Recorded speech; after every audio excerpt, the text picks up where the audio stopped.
நாடு முழுவதும் கடந்த 5 ஆண்டுகளில் சாலை விபத்துகளில் 9,438 பேர் உயிரிழந்ததாக மத்திய அமைச்சர் நிதின் கட்கரி தெரிவித்துள்ளார். மக்களவையில் மத்திய சாலை போக்குவரத்து நெடுஞ்சாலைத்துறை அமைச்சர் நிதின் கட்கரி எழுத்துப்பூர்வமாக தாக்கல் செய்த பதிலில் 2020ஆம் ஆண்டு முதல் 2024ஆம் ஆண்டு வரையிலான 5 ஆண்டுகளில் சாலைகளில் உள்ள பள்ளங்கள் காரணமாக நேரிடும் விபத்துகளில் பலியானோர் எண்ணிக்கை 53% அதிகரித்துள்ளதாக குறிப்பிட்டுள்ளார்.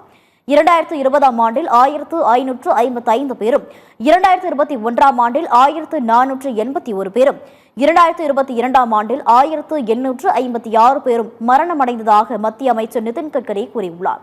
2023ஆம் ஆண்டில் 2161 பேரும் 2024ஆம் ஆண்டில் 2385 பேரும் சாலை விபத்தில் இறந்ததாக குறிப்பிட்டுள்ளார். நாட்டிலேயே மிகவும் அதிகபட்சமாக கடந்த 5 ஆண்டுகளில் உத்தரப்பிரதேசத்தில் 5127 பேர் உயிரிழந்தனர்.